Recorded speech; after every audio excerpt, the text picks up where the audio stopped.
Welcome to If They Won't Listens, episode 29, with our guest Nikolai and our co-host Spencer. How you gentlemen doing tonight? Doing pretty well. How about you, Rich? How about you, Nikolai? I'm doing great. I'm Yeah. doing well as well. So, you want to tell us a little bit about yourself, Nikolai, or promote any socials you got right in the front here? I don't really have any socials. Basically, well, I guess I can start where I'm from because people probably wondering Sure. about that from my accent. Hopefully, it's not that thick, but I'm from Germany, currently living in Munich. Okay. Uh, yeah, I'm 24, still going to uni and just living my life, I guess. How's that? Nice. That's pretty cool. How are you doing tonight, Spencer? Doing all right.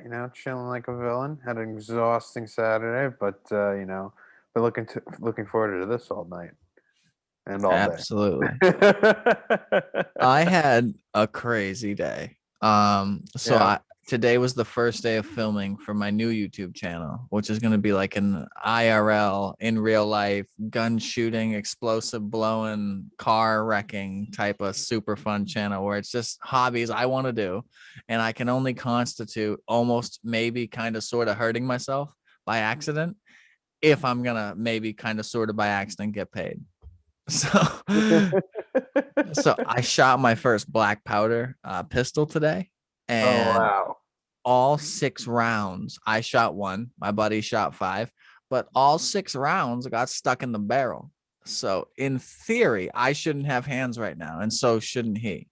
Um, it was a brand new gun, first time shooting it. We made a how-to video on how to pack it, and apparently the balls were a little too small. The pressure squeezed around them. They couldn't make it out of the barrel. And yeah, the normal outcome of that is you lose your hands. The gun explodes. The pressure doesn't go forward, it comes back. And it's a revolver, so it comes through the hole that you can look at, and goodbye hands. So, and I have on video us shooting a black powder pistol today 6 times, no bullets coming out, and both of us keeping our hands. So that's gonna get some views, I think. I'm just saying. That's Um, something. All Hope right. so. it's like we didn't see the All snow. miracles. Yeah, it's like the guy who tries to off himself and the gun misfires, and it's like Jesus. Yeah. Kind of reminds me of that scene in Pulp Fiction where they talk about like miracles happening if it's true or not. And then Julius and Vern are just kind of Julius and Vincent Vega are kind of like discussing if it's real or not. Mm-hmm, mm-hmm. So So Nikolai, tell us a little bit about yourself. We know you're from Germany. You are a Bond fanatic, are you not? I am indeed. I got recruited for this podcast on the James Bond subreddit, so yeah. So, t- Official. so when did you discover Bond? pretty early actually. I probably watched Dr. No for the first time when I was around 6 or 7, Oh which wow. which isn't necessarily an age that every parent would watch their child let basically show James Bond to them, but apparently my mom and dad thought it was okay, and we had some of them on VHS back then. So Um, it's kind of a thing they popped in the VHS every now and again. It's like, what are we going to watch tonight? It's like, let's go to Bond films. yeah, exactly. So it started around that time when I was 6 or 7, Oh and wow. I remember like some of the scenes from Doctor No. I remember so vividly, like the tarantula in his bed. Yeah. So That's an scared of iconic that as a scene. child.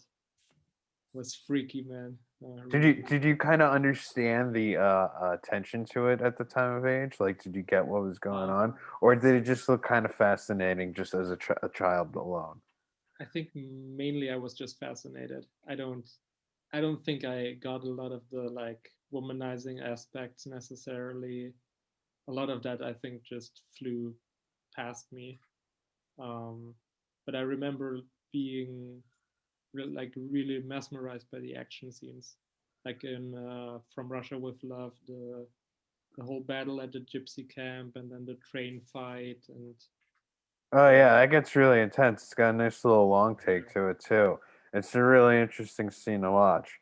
I like the whole setup to that too. It's just like, the way they block it out. It's like at night. It's like everyone's kind of just like hanging out after hours. They're gonna watch a cool little fight, and then it's like all of a sudden ambush going on. And you get this cool little like layer of like battle shooting scenes going on, and like in my opinion, you get one of the best little like aids that James Bond could have. The oh man, who was that officer that was kind of guiding him around throughout the whole Yeah, area? Aaron Bay. Yeah. That guy was just freaking terrific. Yeah, he was awesome. Yeah. He's a great shooter too, by the way. Do you actually know the story behind that actor? uh I know that he was kind of like he had cancer during the filming of it. Yeah, Is that correct? yeah. So Yeah. he was actually super in pain during a lot of the filming, and he basically finished it to get the money um, for his role to his family, basically. And so they had to shoot his scenes early because otherwise he probably wouldn't have finished the film. That's nuts. That kind Yeah, of almost reminds me of like not Christopher. What's his name? The guy who played Fredo in Good Godfather. Got John me. Cazale. John Cazale. That kind of reminds me of John Cazale in Deer Hunter. Like, you ever hear about him? no, I actually didn't know. So, Deer Hunter is like it's a famous American movie starring Robert De Niro, Christopher Walken, Meryl Streep, John Cazale, as I said, and it's about these bunch of small town people that live like I think it's like in Pittsburgh or just outside of Pittsburgh in Pennsylvania, and you just see what it's like as them as a small community just kind of getting together, and then after that you see what it's like when they go to Vietnam War, and then it's like just a whole story about friendship and the journey that happens along the way, and how everyone kind of gets diverted in their own ways. It's kind of like a more adult version of Stand By Me in a way, and John Cazale was essentially dying during the making of that film, and they were going to the production company was going to cut him loose. But his girlfriend at the time, Meryl Streep, was the one who was just like, if you cut him out of the picture, I'm out of the picture too. And so was like Robert De Niro. Like everyone's like, this guy is the guy. Like we can't have anybody else but this guy.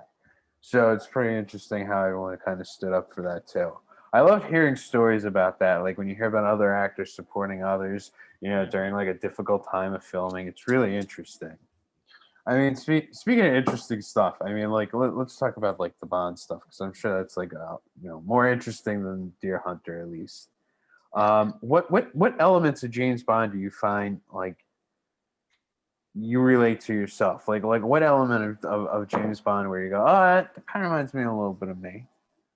Well, my favorite Bond actor is actually Timothy Dalton. So Really? yeah, his Why, version is my favorite. why is that? Um, a lot of reasons. I think he just looks. I mean, I've only read two of the Bond books, but he looks so much like how I imagine the character. He just looks like someone who would be a British spy to me. I don't I don't know exactly why. I can't 100% pinpoint it. Um, What were the two books you read? I read Casino Royale a long time ago for English class, That was and an assignment they gave you for English class? yeah, I That's actually awesome. Can you go into that further? yeah, I don't remember what the context for that one was, but I actually once held a presentation about James Bond for some reason in my English class. I don't remember why. I think it was just about getting some extra credit or getting a good grade, and she was like, "Yeah, whatever, do a presentation about something. I don't really care." And so I was like, "Sweet, I'm gonna make this about James Bond." And so basically I told my entire class, who was I'm sure most of them had never seen a Bond movie. I was like, yeah, and then Bond actually got married to Tracy and on Her Majesty's, but then she died, and I explained the whole thing. And I Oh think wow. none of them really understood what was going on necessarily, but it was pretty awesome. Yeah. And what and how did you wind up discovering the subreddit of James Bond? I guess I actually started going on Reddit because of the MBTI 16 personalities test thingy. It's like a personality test, Yeah. and I was looking for like the community of my personality type. So I started going on Reddit because of that, and then I was just like, hey, I'm sure they gotta have some kind of James Bond themed subreddit here. I mean, yeah, they got everything and everything under the sun, right? Right, right. So basically, I started to follow that one, and then for the longest time, I didn't post anything. Um, but at some point, I just kind of, probably during quarantine, I just got bored at some point, and I was like, let me rediscover my Bond fandom, and so started commenting and posting some stuff, and yeah. You know, it's really funny. I feel like a lot of people have done that. Like they kind of reconnected with their childhood in some degree during the quarantine. And like for me, it's like I kind of like reconnected with like Batman a little bit more. But Uh-huh. like to me, during quarantine, like I was like I need to discover a new franchise and what has like a lot of movies like Marvel. And then I was just like, James Bond. Like let me just go with that then. And like I kind of went throughout the last summer just kind of blowing through all the films. And I gotta say, it's like you gotta really see the history of James Bond. It's like, the original one, Dr. No, comes out. It's like the birth of action films right there. It's like that is one of the first films that separates itself from like a film noir where it's about a detective trying to, figure out the whole case to or like some kind of like spy thriller to just being like a spy thriller action packed film. And you get to see all these cool setups and chase scenes in Doctor No. I mean, Sean Connery just really plays it to a T. And then you get to slowly see the transformation of how like For Marshall of Love is just like somewhat of like inspiration off of like Alfred Hitchcock films to a degree. And like, but also it's like one hell of a sequel and a follow up to Dr. No. And Terrence Young, who directed those two films, really knew how to keep the IP fresh every time it was in his hands. Like, he just never really went back to the same trope too many times, but he also knew how to reinvent the wheel, but not to get too crazy about it.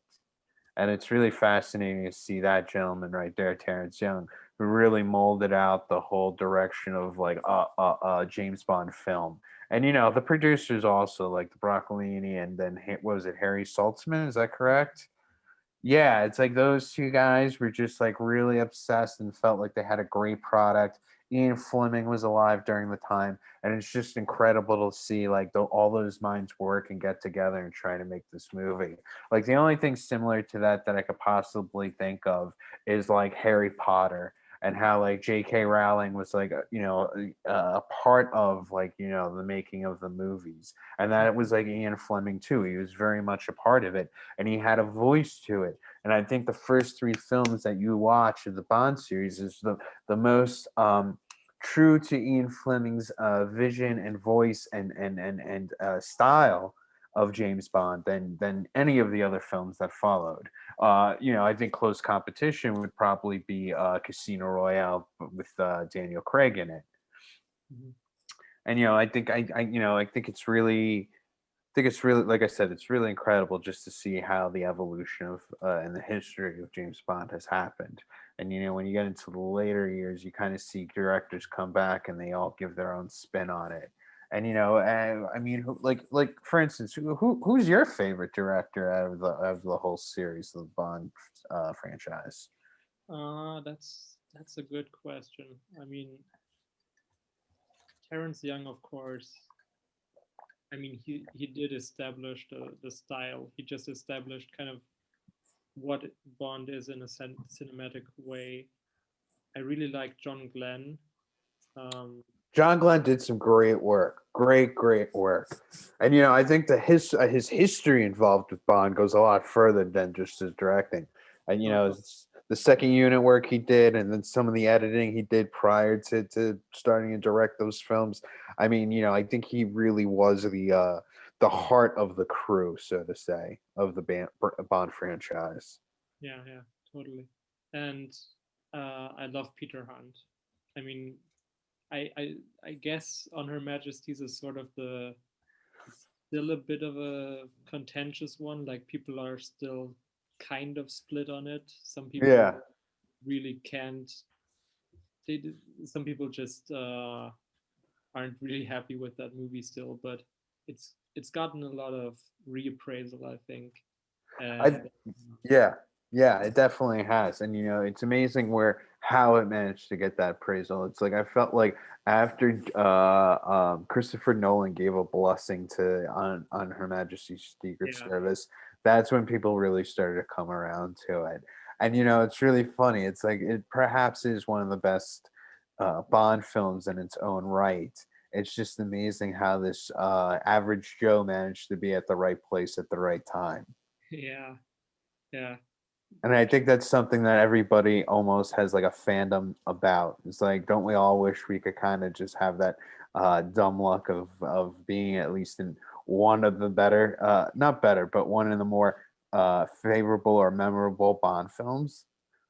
yeah. And I mean, George Lazenby, he really he was a pretty ballsy guy, for just like having his hair cut like Connery, and then getting the suit that was supposed to be Connery's, and then just like walking into the office and being like, "Hey, I heard you're looking for James Bond," you know?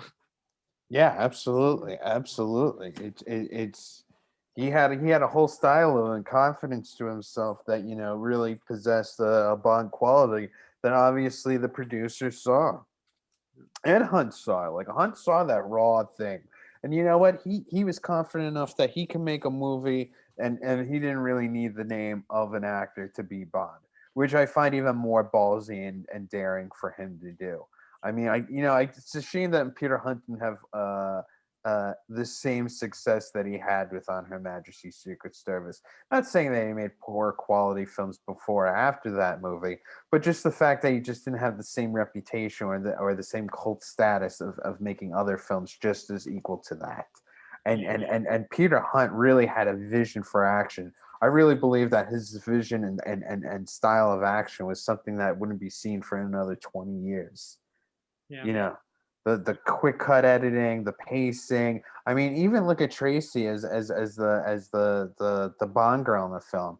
mm, She's perhaps the most dominant one in that whole picture. The most dominant Bond woman, in my opinion, or Bond girl, in my opinion, because I think everyone gives great credit to Pussy Galore. But I mean, Tracy is just hands down, like always in control, knows how to get herself out of a tricky situation, and if anything, she is probably the best equal to James Bond. I think the only crime is we didn't get a sequel to seeing them kind of work together on a mission. yeah, yeah, definitely. I mean, I have the biggest crush on like 1969 Diana Rigg. Are you a big fan of Avengers? I've never actually seen it. I mean, I've always kind of wanted to go into that, but it's kind of it's hard to get your hands on it in Germany, kind of. I mean, I could probably buy the DVD somewhere, but it's not like it's gotten like a big release or anything, and it's not on Netflix or anything else. So Yeah, and the show's like old, and I'm sure um, not as many people are as crazy about it as they were back during that time when it was originally existing. yeah, but I love Tracy. She is my favorite Bond girl. And I was absolutely like devastated last year when I heard that Diana Rigg had died. I was like, oh, like No, it was a real tragedy for sure. yeah, What did you watch Game of Thrones? I take it, right? yeah, I did. What did you think about her in the show? It was fantastic. It's like she hadn't lost any of her charisma at all. No, she is a tough lady, and I envy her. Right, right. I think she honestly she would have been like she almost gave me a Judy Dench's M kind of feeling. Yeah, at some Yeah, point.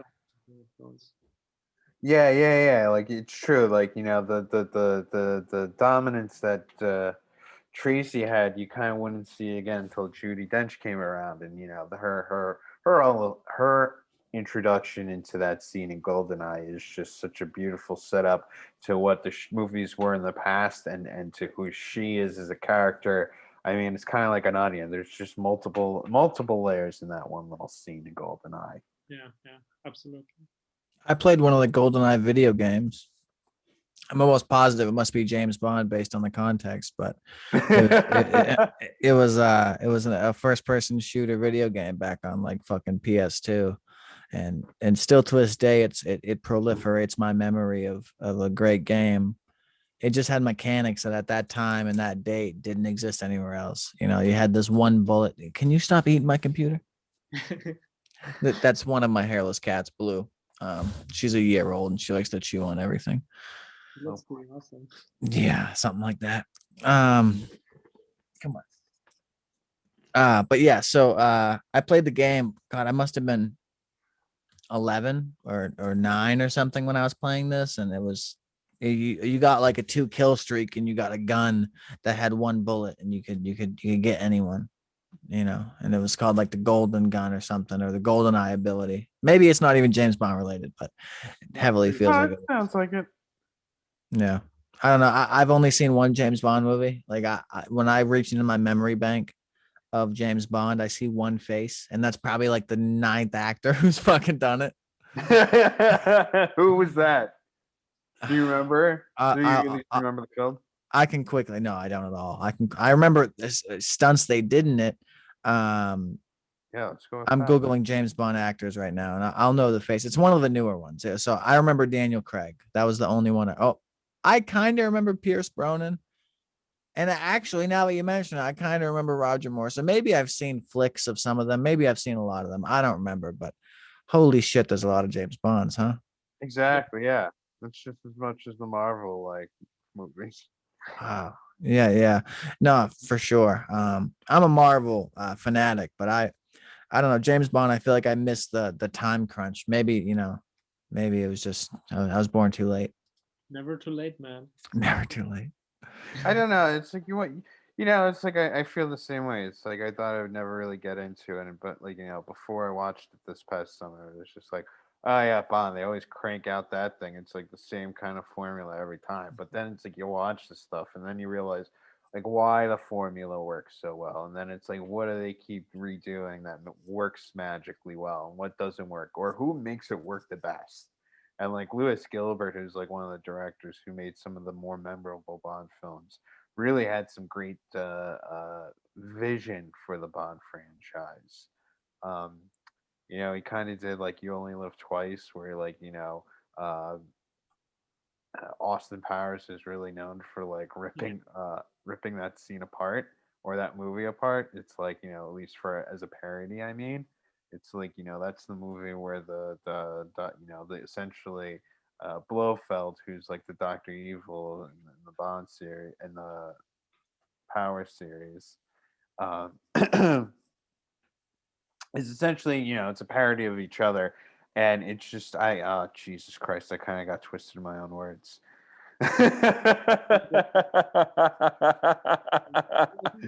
you If only I uh, live. did, if I didn't think about it, I wouldn't even have connected James Bond to Austin Powers. But now that you say it, so that was a knockoff of James Bond. yeah, it was just like a whole parody to it. It was just like taking everything that worked out of a Bond film and just making it a complete parody of it. And the first one, the Austin Powers International Man of Mystery, does it with such grace and style, and just like it's a beautiful little love letter in its own right. And like, there's a lot of great jokes that you just kind of laugh at. And we're like, you don't need to watch the Bond films to watch Austin Powers, but like, if you do watch the Bond films and watch an Austin Powers, like, you get a little extra something out of it. Yeah, Okay, that makes sense. I mean, I loved the Austin Powers films. Not that I've seen them in 5 years or anything, but um, it's a good genre. You know, the thing that gets me now is I'm more into animated series, and that's only because I spent my whole childhood watching things like Bond, where I learned how a thief would break into a place perfectly, or how a thief would not even look like a thief because he was a badass and he was rich, and he learned how to do mischievous things in a exquisite way. And like, so I respect Bond for that, but it costs so much money and production and quality and time and effort to make something that's legitimately done, even if it's done with, bungee cords for harnesses and stuff, because people can't fly and we don't really want to harm people. But when you watch an animated series, there's no one hurt. So you can do, things that to me today couldn't be done in person. You could never make a live action where you cut the back of people's necks because that's where their weak spot is. It's like, I mean, I guess you could. You do it with zombies. I don't know. I'm just saying. I've been seeing a lot of things that the paradigms that exist in shows that have no live action. It to me it dwells deeper than something that's live action. I I, respect both, and I have like 700 DVDs to the right of me in my DVD case, and so I'm a movie fucking fanatic. But I've seen so many in real life movies, live action, and so many animated. If you were to ask me my favorite movie, I'd need context. Like you know what I mean? I need you to narrow it. There's just too many. I can give you top 30, but they would change every time you ask me in the same week. That's awesome though. And And that's how I kind of feel. That's how I kind of feel like when you rewatch the movies too. It's like it's just like, you know what? I don't know what it was, but this time around, like fucking like The Living Daylights was just like my number one favorite now. So besides Bond, Nikolai, what movies really hit your fancy? Is there a Bond-esque type movie genre that fits your fancy? um, I mean, I do like spy thrillers. I actually really like the Mission Impossible series. Okay. Those are always fun. Yeah, it's hard not to. They're so high budget. Tom Cruise is so rich. He can be paid to look tall when he's not. Yeah, yeah, he's he's a I crazy, mean, person, but he's very entertaining. He is. He's a great yeah, actor. I love him. he really loves his fans, and he'll really go the extra mile for his fans. And you can't say that about many True. film stars in this time and age. No, I mean, people could give credit to like people can give credit to others, but when you really see the amount of effort and work he puts into it, and when you watch the Mission Impossible movies, there's a reason why they're so good.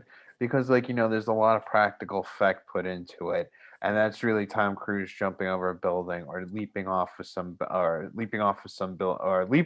a building, climbing a mountain, driving a car, wherever it may be. He's really in that scenario to entertain you. Yeah. no, And most definitely. One extrapolation I have to make from that being such a nice guy. I've heard that about Tom Cruise. The only person I would put higher than Tom Cruise, and I haven't heard about 99% of the actors that exist. So I can only speak for like five. But I've heard Arnold Schwarzenegger, who has done so many movies, he basically has a genre, I've heard he's such an incredibly nice guy. When he meets people at events, he has to have a manager behind him, and he has to literally like be tapped and told, Arnold, next person. Like, there's hundreds of people here. You're spending too long talking to Joseph. You know what I mean? And like he'll just sit there and be like, how's your life going? How are you? Nice to meet you. You should do this. What have you done lately? And I've heard he's such a courageous guy that he wants to spend a plethora of time with every individual, but every individual wants to spend time with him. So he has to delegate. no, that's so true. And he really, dude, Arnold Schwarzenegger is just something else. Like I can't explain it, but there's like a generation of people who don't understand what the craze was of the Schwarzenegger, especially I feel like in the '90s. Like, yeah, he was around before then, but like I feel like in the '90s is like when he kind of really was at the top of his game, had an interesting like career, and then like also had the nosedive to go along with it, all in the span of 10 years. I mean, like the time 91 hit was like Terminator 2 Judgment Day. And right before the millennium comes, he was doing End of Days. But in between, he had like a whole bunch of other films that people remember, like True Lies. I mean, how awesome is True Lies? It's like one of like Arnold Schwarzenegger's greatest acting performances. And like him and Jamie Lee Curtis just hit it off. I don't know what it is about James Cameron, but he always gets the most amount of depth and emotion out of Schwarzenegger. Where you actually believe he's a real person, as opposed to this like out of world character that you see him in other films. Total Recall is just like he kind of seems a little larger than life in a way. But like in True Lies, he actually feels and comes off as a real human being. If anything, he comes off like an average Joe, which is so difficult to do with that man's stature. Yeah. I know he's such a great actor. I mean, there's I in the in a different vein of things, even though there's some vigilanteism, I guess, in if that's the word in it. The Casino Royale movies, if that's the name, the one with Brad Pitt. Is there the what am I thinking of here? There's like 8 of them or 7 of them or something. The casino heist movies with Brad Pitt. Oh, Oh, Ocean, Ocean's Ocean's 11. Sorry, I don't know why I said Casino Royale. Maybe that's the place they were at. Yeah. Yeah. Those. How many Oceans movies are there? There's a plethora, right? Like it's like um, 4. there's there's 3 with Brad Pitt and like Matt Damon and stuff, and okay, then they made a like a remake or a reboot with women instead of guys. okay. Maybe I've seen them so many times. I'm extrapolating wider than I remember, but those movies, I think they hold up well. Like, do you ever watch? What's the number one movie? I got 2 questions. First question: what's the number one movie that, when rewatching, didn't hold up over time? You know, Hold up. I'm you gonna go know. with American Pie. Really? So I've never rewatched those. I saw all the American Pies as a kid. I'm 26, so maybe I'm still a kid by your standard, but like I saw them all when I was a teenager. You think if Yeah, I rewatch them, I'm gonna be like, what the fuck are they doing? I don't know. I don't know. I think it's like to each their own. But when you ask me that question, it's like, what movie have I gone back? Like I used to watch American Pie. Like rewatched it a lot as like a young They were teenager. fucking funny, And then man. yeah, and then like I just died out. And then one day, I think it was like 2, 3 years ago, I just kind of got back. Just was like, oh, let me watch this again. I remember really liking it. And then I was like, oh wow, this is a problematic movie. I was like, this is a very problematic movie. I'm like, I I never want my kids to watch this movie. Oh, that's hilarious. So Nikolai, and for you, when you think about, now I'm sure your country has a different, as with what you mentioned, I'm sure you have a different demographic of movies. If Marvel isn't propagated heavily in your country, I don't know what is, because like that's got America's fucking flag on the damn design, for Christ's sake. But so what goes on in your country, in Germany? What's huge that, as an American, I wouldn't know, but maybe I could watch with closed captions or something? Well, what could you recommend? Um, it's actually really that's really interesting. Because there are actually a lot of like there's a whole bunch of Italian and French films that were done by comedians in like the mostly the 1980s and maybe 70s that because in Germany we usually dub movies, right?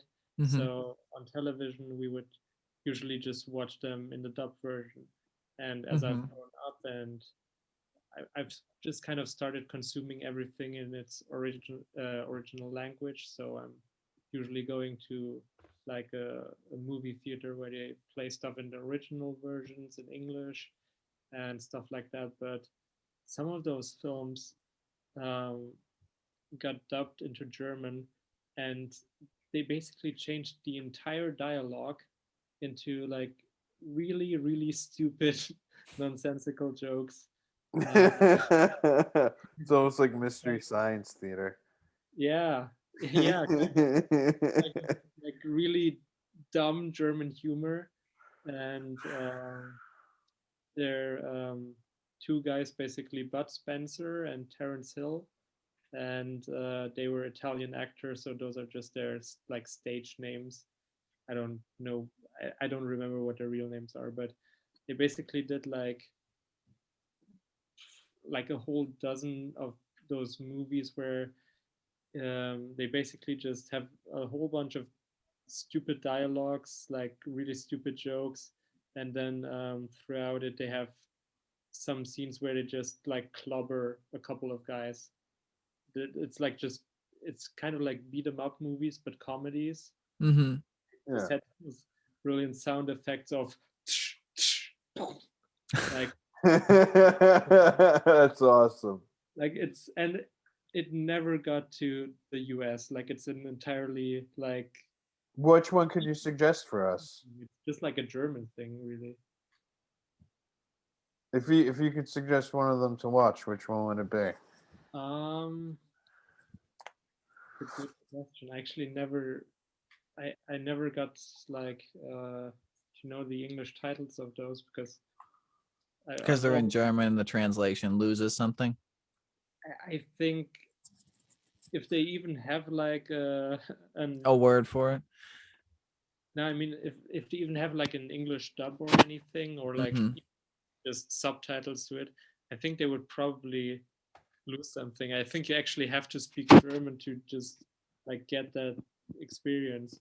But in I, terms of something you guys could watch, I mean, there are a few like really good German films. I mean, not as many as I would like, but there are a couple like What are your uh, top three that you'd suggest? I mean, Das Boot is a classic, like submarine like war kind of film. Yeah, Um, that came out in the 70s, right? I think 70s or 80s maybe. It is okay. Yeah. I always remember seeing on Netflix for a while, but it was just like submarine movies were never my thing too much. And I'm it's not a really big fan of like being underwater. Like I could swim and everything, and I don't mind swimming and going in the water, but like there's something about just being submerged underwater for a long period of time that just doesn't jive well with me. yeah, no. I I love putting myself in compromised, uncomfortable positions. I'm the most comfortable when I'm uncomfortable. I don't know what it is. Like complacency hurts me, but being just erratically uncomfortable, I can move next. Let's go. Let's go. I like I think it was Will Smith who said, like, if you don't want to go skydiving, you should probably go skydiving, because like it's one of those life altering epiphanous things where when you start falling thousands and thousands of feet, like you get the philosophy of someone who's a philosopher when you don't study philosophy. And I'm already a philosopher. So like to accept that and be like, okay, I don't want to go skydiving. I don't want to jump out of a plane. That's perfectly fucking good. That's a last ditch resort. I need to live type of thing. But I accept that I'm so fucking scared of it. I need to do it. Like if I don't do it, I'm gonna be mad at myself when I'm talking to that arbiter of my next life. Like, you're ready for round two? You had a lot of regrets, and I'm gonna be like, well, skydiving wasn't one of them. I jumped, bro. um. So running through some titles real quick, Nikolai. I'm just curious. So Marvel's not giantly propagated in your country. Is Star Wars? Yeah, actually both Marvel and Star Wars kind of are. I mean, Marvel is maybe not entirely as big as in the US, but it's still pretty big. I mean, a friend of mine recently got me into watching WandaVision. Mm-hmm. How Uh, was that? Um, I I really liked it, except the finale was kind of a bit like I liked aspects of it, but it was a bit generic. I think sometimes the Marvel movies can fall into that, like it's entertaining while I watch it, but I don't really ever need to watch it again into that kind of category. Like Mm-hmm. Ant-Man, for example, I never, I never really go like, hey, let's watch Ant-Man. Nothing on Ant-Man. I love Paul Rudd, but Yeah, yeah, no, absolutely. It's kind of like, you know what it's like? It's like you chew a piece of gum and it's got that flavor in there for about 15 minutes and then you spit it out and you move to the new piece. It's I like that's like every Marvel film. It's just like you put one in, the flavor's gone, and you just put the next one in. And like, you may not remember the five pieces back, but like it doesn't matter because like you're so caught up in the story. It's just like it rolls with you for some reason. I mean there are exceptions, but yeah, I feel like some of them are like that. Um, but aside from that, I really liked it. I mean, it made me care more about like Wanda and Vision than I expected as characters. That's awesome. I Yeah. love how Marvel's really giving credit to those like smaller characters that have been in the film.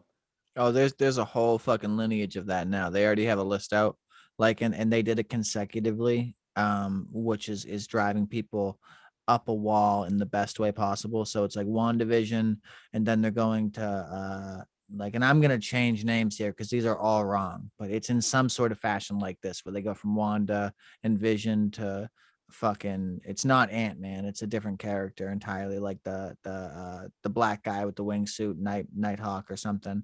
It's like he has his own thing, and I don't know. I heard of 6 different things that are coming back to back from shows. Like they're gonna produce a bunch of mini shows here, and I don't know. I think it's super exciting. I haven't watched WandaVision at all. From what I heard, the beginning of it was like the antithesis to boring. Like it was a fucking amazing. But then they started getting gutsy and glory with the cinematic brilliance of it, and they were letting the photographers like masturbate on the film. So like it got like they were only taking shots with like a full moon and a perfect setting and the perfect contrast. And I heard that it, like, if you're not into the best looking, oh my god, mainstream type of film, that towards the end of it gets a little glossy. But I haven't seen any of it. I like both Wanda and Vision. I'm sure I would be biased and love it, but I just haven't had time. Yeah, same here. It's like, and plus, like, I don't like to watch anything until like a bulk of it's usually out anyway. I can't go week by week anymore. It's just like I feel like it takes away from me learning about characters and their arcs overall. I didn't even know there was a finale, so it's already over. Yeah, it is. It's Okay. been for like. Well, not a finale, but the season wrapped up. Okay, yeah, that word in my context does not mean season. It means eternity. But okay. Yeah, no. It was All just right. Season finale. season Copy. exactly. Copy. Yeah, no, that's really cool. So we kind of glazed over it in my tangent ability, which I count as an asset. So Nikolai, when you think of films that maybe we would know, what comes back as something that didn't age well? You know, like, did you see something when you were younger that now when you watched it, or previously when you watched it, you were like, what in the hell? I mean, this is actually going back to James Bond, but as a kid, like one of the VHS tapes of Bond we had was for Diamonds Are Forever. Oh yeah. I used to watch that a bunch as a kid, and nowadays it's gotten harder, certainly, especially like maybe to explain that to Richard. It's like you got On Her Majesty's Secret Service, which is like this like super cinematic, super classy, like doing really deep stuff with the characters compared to other Bond movies, and then it ends on like a cliffhanger, which is incredible, which you've never seen in the Bond series, and then they go back to Diamonds Are Forever with Sean Connery coming back, but he looks like he's aged 10 years basically from the last time you saw him. He looks like he's 50, although he's like 41 in that movie. Yeah. And basically, they make a sort of screwball comedy out of it almost, when it should really have been like a serious continuation, arguably, of like what had happened in the last movie. So nowadays, I kind of look at that film and I'm like, man, that's disappointing. But yeah. I think it's a very campy film altogether. So like, you know, I'll put it this way. It's kind of like, Richard, you've seen the Batman films, right? Oh yeah, a plethora of them. Okay. So like imagine watching like The Dark Knight and then it's followed up with like Batman and Robin. Yeah. Yeah, So like, it's what like, the fuck? yeah, exactly. So that's what it's like to go between On Her Majesty's Secret Service to Diamonds Are Forever. It's a comparison. However, the beauty about the Bond films are that you could take them up one by one. You know, it's not like they have Yeah. to be tied together. It doesn't have an overall arch like all these other IP does. Now, if you just watch Diamonds Are Forever by itself and it's like, all right, let me get stoned or let me have some mushrooms and just watch this, you just kind of go like, this is one ridiculous film. I don't know how this got made. I don't care that it got made. I just know that I am fucking tripping balls and having a great time.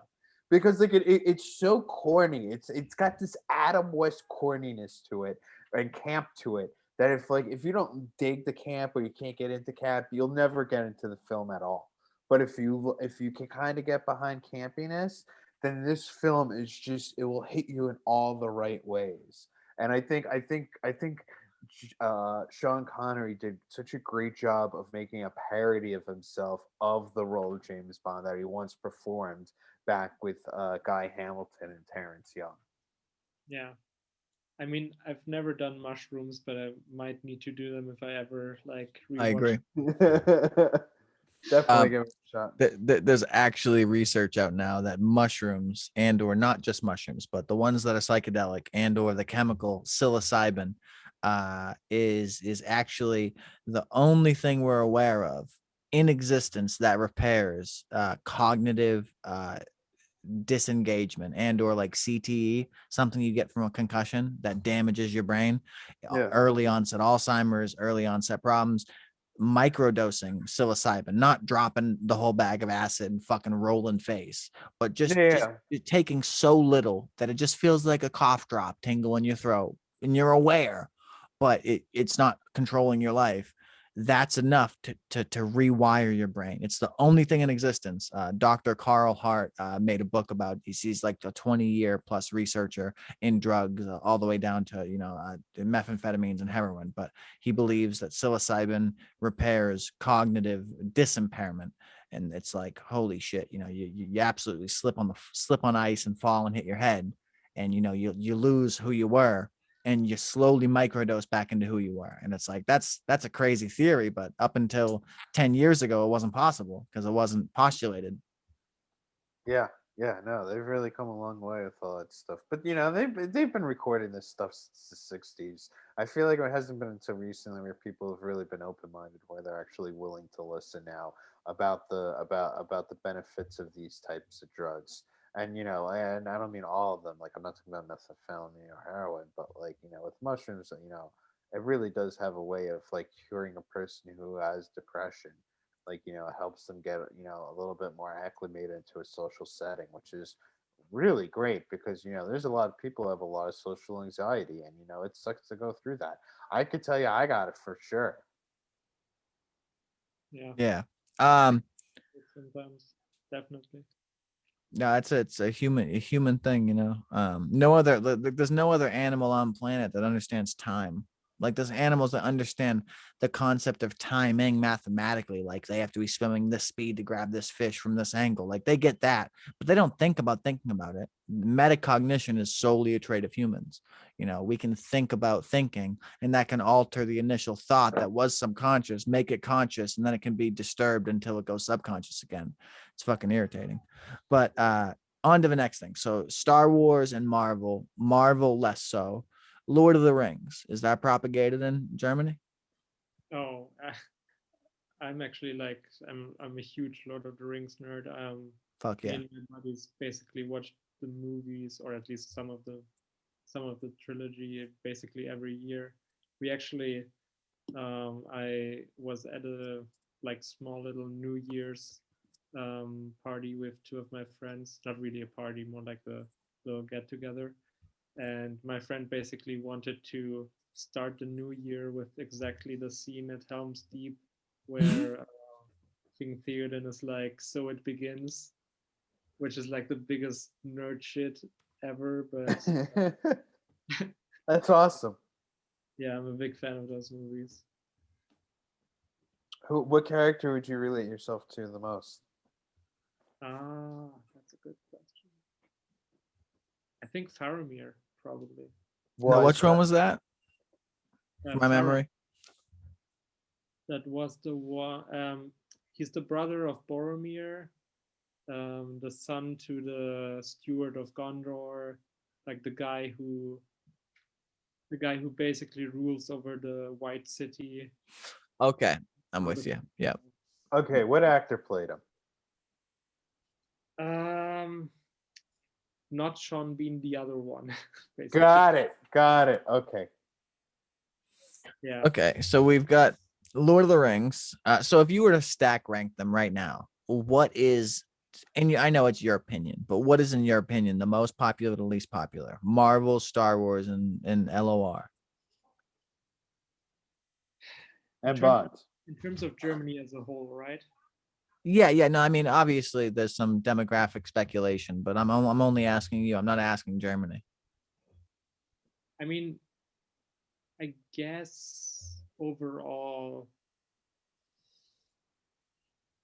I mean, in terms of like personal favorites, for me it would be Lord of the Rings, but in Mm-hmm. terms of overall popularity, either Star Wars or, I mean, the hard thing with Lord of the Rings is they only really, I mean, I guess it's a franchise with the Hobbit films, but yeah, it's hard to say. I think Star Wars is the most popular, and then the other ones sort of like try to get to second place. Mm-hmm. That makes That's sense. Um, did Harry Potter have any prevalence in your society? oh yeah, sure. Yeah. I Is mean, that higher or equal to, or is that fighting for second? uh maybe fighting for second, but I think in terms of Star Wars and I mean it might be fighting with Lord of the Rings for second place, but it was Okay. a pretty huge thing when the books were coming out. I mean, all of the like really big Hollywood um, franchises are still pretty big in Germany, I guess. So it's just like an international thing, kind of, I suppose.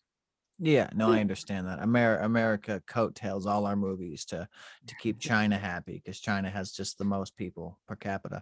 So it's insane. I'm not surprised they end up in Germany, but we tailor them specifically for like in Doctor Strange. It was supposed to be a Tibetan monk who played the bald lady, but because fucking China doesn't recognize Tibet at all as a place, they had to go with a lady from fucking a different place or something. I don't know. It was a huge controversy, but America changed the premise of the storyline to fit China's demographic, which was hilarious. But so on that same list, I'm curious, at least for me, have you seen the Chernobyl series on HBO? And is that hated or liked in Germany? Because I watched that knowing nothing about Chernobyl except what it looked like in Transformers when that fucking dude crawled out of it. Um, but like literally that was fucking riveting. I've watched the series twice and talking about it, I might watch it later. Like it was radiation is the world's biggest demon.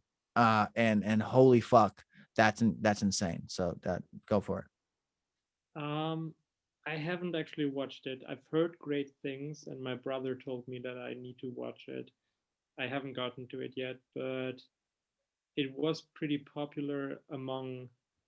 I mean, the thing is, we don't really have HBO in Germany. We Okay. have different kind of different kinds of like I guess like distribution channels or whatever. Yeah, no, it only makes sense. You know, if you had HBO, you'd be paying American companies, not Right. German companies. So same Um, equivalency. so I guess most of my friends basically got it through some kind of like streaming platform. But I it's an interesting question. I Do mean, I you don't have shows about it? Like, do you have shows on your version of apps that you could learn about the travesty that existed? I mean, I'm sure there's documentaries, like plenty of documentaries about it. Um, I mean, we've basically like the German government started to like majorly shut down like our atomic reactors after the Fukushima nuclear disaster. So Mm-hmm. 2011, yeah, yeah, No. and yeah, I think it's pretty crazy because a lot of countries still kind of like even Japan still has like nuclear reactors and they don't like the government doesn't even want to shut them down. Meanwhile, Germany yeah, kind of reacted like, okay, we got to shut this shit down. It's really dangerous. So yeah, it's I mean, it's interesting. a brilliant science. Like if we can make it work, if the chemical equation comes out prosperous, we're gonna make enough energy to help everyone. But if it comes out in a not good way, to spare a fancy word, we're all fucked. Like it, you know what I mean? It disturbs everything. The water, the ground, the air, like everything in hundreds of miles is and not that I want you to dox yourself, but are you at all close to where that area is? Like Chernobyl specifically? Oh no. I mean, Chernobyl is in.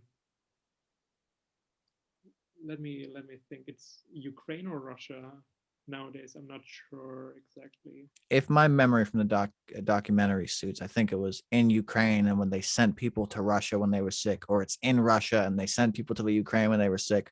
I can't put my finger on which, but Yeah, I it think was it's. it was riveting. I mean, so if you. Those miners were the best part of that whole show. Dude, you know, Those like those guys were just bad fucking ass. I like their boss, man. It was there was this ragtag group of people who would be the equivalency of like the lowest workers in your country, but the people who get called when something needs to get done, and they weren't really told they were going to lose their life. They just showed up because they needed their fucking paycheck, and it was like, you know what I mean? Like every person who helped solve the world's problem with Chernobyl died, like died, and the people who stayed on the forest outskirt and were never involved, but had to be a centrifugal piece of fixing it, had their lives halved or quartered or eighth. Radiation just it destroys our cells and our genes on a level that like we can barely comprehend our genes in healthy fucking shape. Yeah. Radiation just it makes an amalgamous monster. It's disgusting. I mean, in terms of where I'm geographically located, like compared to Chernobyl, I mean, if you think of a map of Europe, Germany is basically like straight in the middle, kind of. Okay. Ukraine would be a lot more to the east, so it's not like really. I mean, I'm sure at some points there was some concern like back when it happened, but it's not really been like a huge thing here necessarily. But I mean, a lot of people know about it, obviously. Certainly interesting. So from your country, and Spencer, while I ask us, I want you to load a question up that contrasts the U.S. In the sense of the U.S. Like what's our biggest comparison and or contrast? Like if you were to pick one, when you think like when someone says, "What do you think about the United States of America?" Like what's the first thing that comes to your mind? You know what I Oh, mean? And like honestly, if you say we're hard-dicked idiots who eat cheeseburgers while drinking a beer and shooting a shotgun, I'm not mad at you because I do all those things on Sunday. So, but honestly, like, when I think of a German, the first thing that comes to my mind is Chernobyl, because like it's like holy fuck, like that's a part of the world that doesn't exist anymore. If you go there and you're on the pavement in a radioactive protective suit and you step on the grass, you die because pavement holds radiation 1,000% less than grass. And so you step on the grass and dead. And it's like, dude, that's power, like invisible power. I don't know. It's just, so what do you think about America? Not to go on a tangent about radiation. I mean,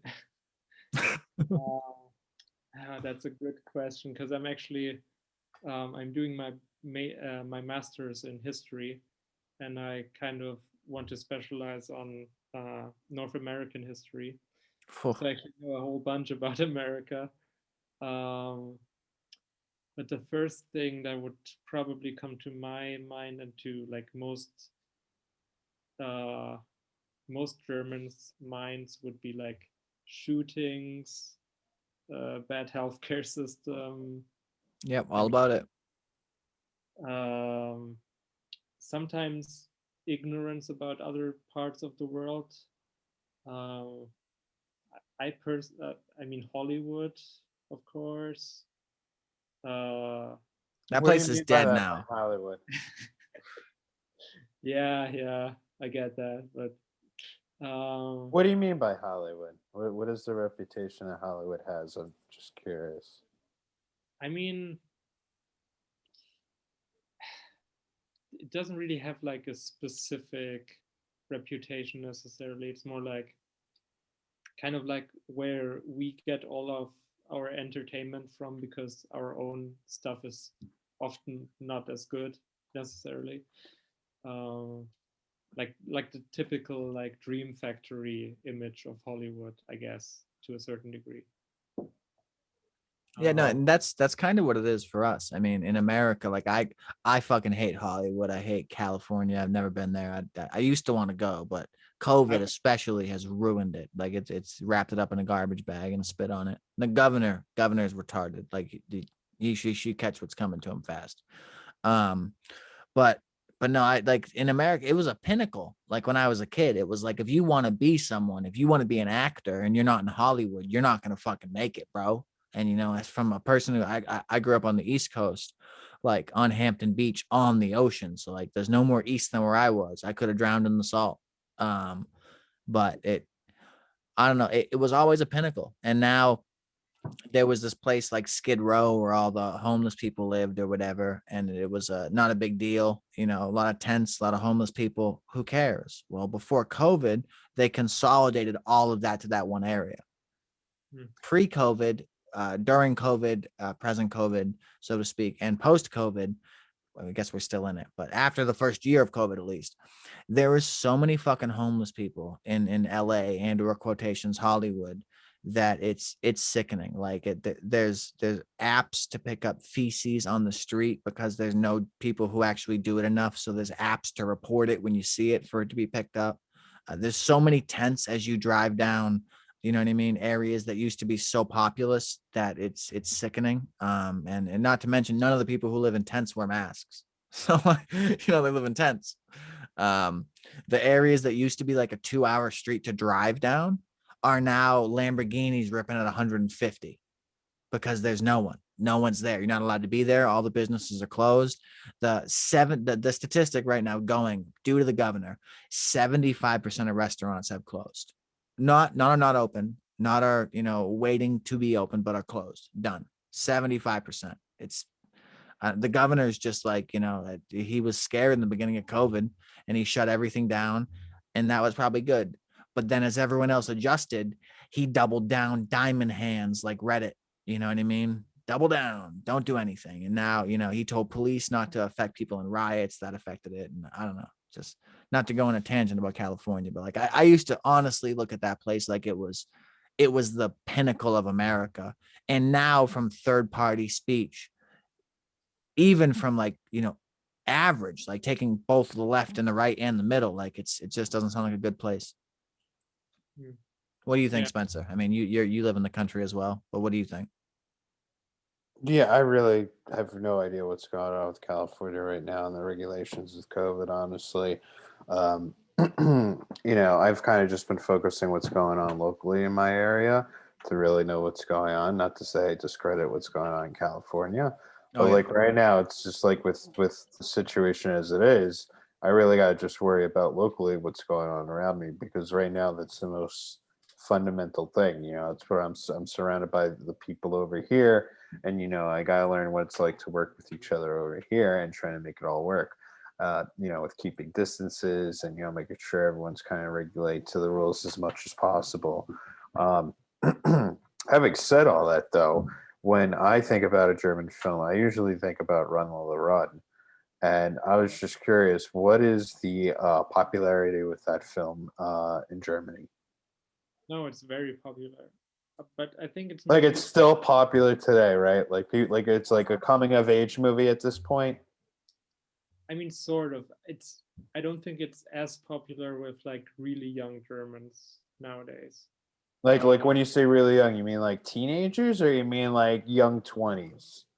Um, maybe even young 20s, but it's sort of seen as a classic, but I don't know how many younger people actually watch it.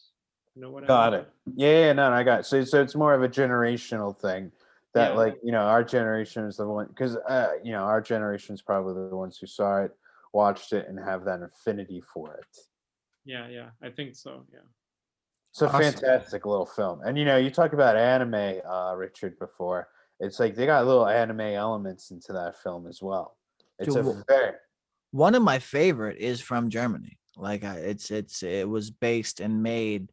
The story was scripted in Germany, and the team that wrote the story didn't have the funds to develop it, so they shipped it to Japan, and Japan had the funds to script it and write it and story make it, and all the artist sketches of the people came from a book of artistry from Germany. And then once it hit Japan, it became an anime, and most of the people who have ever seen it wouldn't call it German, but it was this niche little 12 episode front to backer. But the only reason I remember that was because even though it went to Japan, all of the artwork of the titles on the walls were German.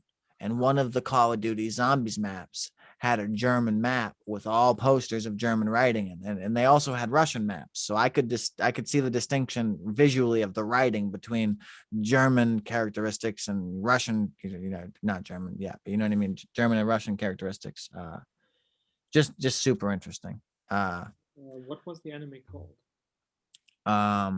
Oh god, you're gonna make me dig for a name here. I can visualize the character. The front character's name was Seiki, Seiki. Oh my god, I'm gonna have to. Don't worry about it.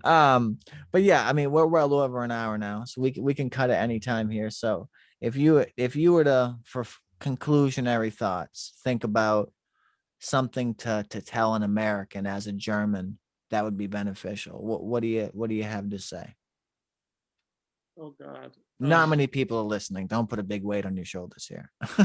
But to anyone who does, who cares, if they're willing to receive the information, what do you think as a German, an American could use the hearing of? God. Well, I mean, one of the things that creeps me out the most as a German in terms of America is the entire like nationalism, I guess, or what most Americans I would think call patriotism, but like in Germany, because of our history, we kind of like have a very like we get a very bad taste in our mouth whenever we see like a lot of flag waving or I can get that, man. If someone was yelling Germany in the square, you'd be like, "Oh no." yeah, you will never see like except for like soccer games, you will never see German flags here. Like that's not a thing. That's And crazy. I remember whenever I visited the US, I just I would just come down like the airport gates, and there was like this huge American flag right like into my face, Boom. bigger than I've ever seen any flag before. And the whole like Pledge of Allegiance thing just in school that like always comes off as like a weird cult thing kind of. Yeah, no, uh, it was. I mean, you would get in trouble if you didn't. And as abstract as that was, I mean, I was one of the kids who didn't say it, but I napped in class, so I was the outlier. But you know what I mean? There was kids who didn't say it before. Like they would stand up and make that pouty face, like, and not say it. And dude, they would get contentiousness and possibly detention. yeah. Um, So I but guess what I would say is just like talk to as many people outside of your country as possible. Like get as oh many yeah. perspectives as you can, because I think a lot of it is not even like necessarily like coming from a bad place or anything, but the US itself is just like this huge country, like it's almost like an entire continent.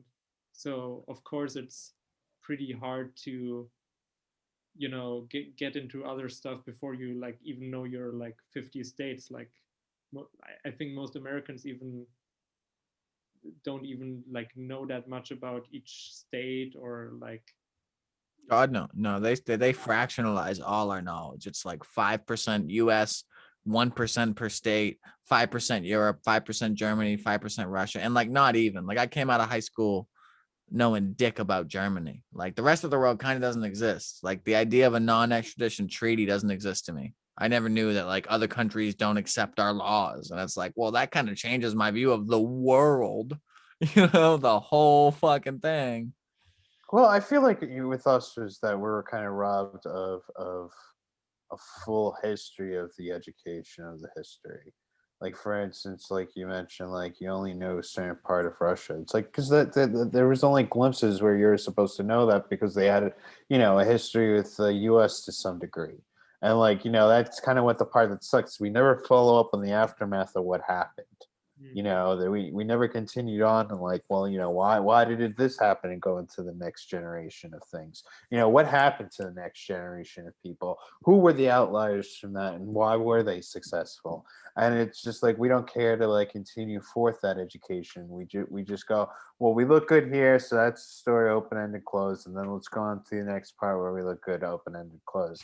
And like it's a shame. Like I feel like we should learn about American history, but then again, I think there should be more electives about learning about foreign history. And, I think the way you really present that is by learning, not only a different country's history, but you also learn the language. So you kind of have a 2-in-1 scenario.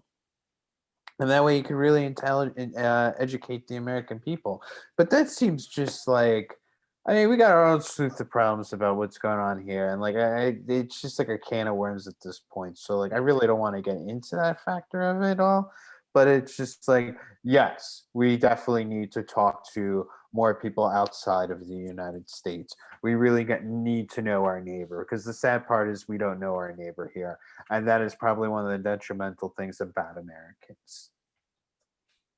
Yeah, for sure. Yeah, but no, we've had a great show, and thank you so much for coming on, Nikolai. Appreciate it a lot, and thank you, Spencer, for doing your due diligence and coming up with this wonderful entertainer of here.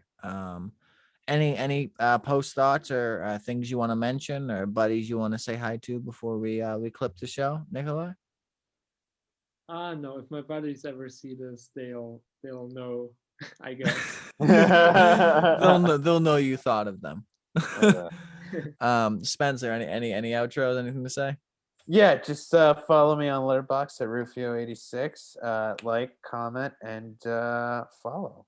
Cool. Yeah, links beneath the show for Letterboxd, and I'm gonna have a bunch of stuff out of IRL videos of gun shooting and keeping my hands from explosive guns. So check that shit out. Links will be below next week. Everyone have a great night and have a good one. Take care. Take care. Bye.